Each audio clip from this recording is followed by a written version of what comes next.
আগামী 5 বছরের মধ্যে বঙ্গবন্ধু স্যাটেলাইট 2 উৎক্ষেপণ হবে বলে জানান ডাক, টেলিযোগাযোগ ও তথ্য প্রযুক্তি প্রতিমন্ত্রী জুনায়েদ আহমেদ পলক।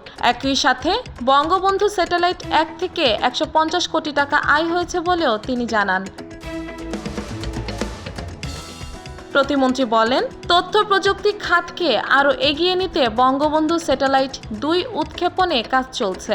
বঙ্গবন্ধু স্যাটেলাইট 2 নির্মাণে একাধিক দেশ আগ্রহ দেখিয়েছে। এই মুহূর্তে সবার প্রস্তাবনা যাচাই বাছাই করা হচ্ছে।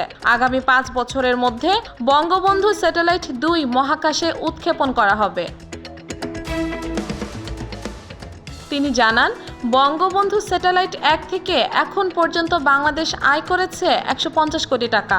এটি আরও বাড়ানোর জন্য সরকার কাজ করছে বলেও তিনি জানান। জুনায়েদ আহমেদ পলক বলেন, স্যাটেলাইটের মাধ্যমে একদিকে আমাদের স্বনির্ভরতা তৈরি হয়েছে, অন্যদিকে বৈদেশিক মুদ্রা অর্জনের ক্ষেত্রেও এটি ভূমিকা রাখছে। দেশের 40টি চ্যানেল বঙ্গবন্ধু স্যাটেলাইট ব্যবহার করছে। এছাড়া দেশের বাইরের বেশ কিছু চ্যানেল এই স্যাটেলাইট ব্যবহার করছে। উল্লেখ্য, 2018 সালে বঙ্গবন্ধু স্যাটেলাইট 1 নির্মাণ ও উৎক্ষেপণের পুরো প্রক্রিয়ায় ব্যয় হয়েছিল প্রায় 2765 কোটি টাকা।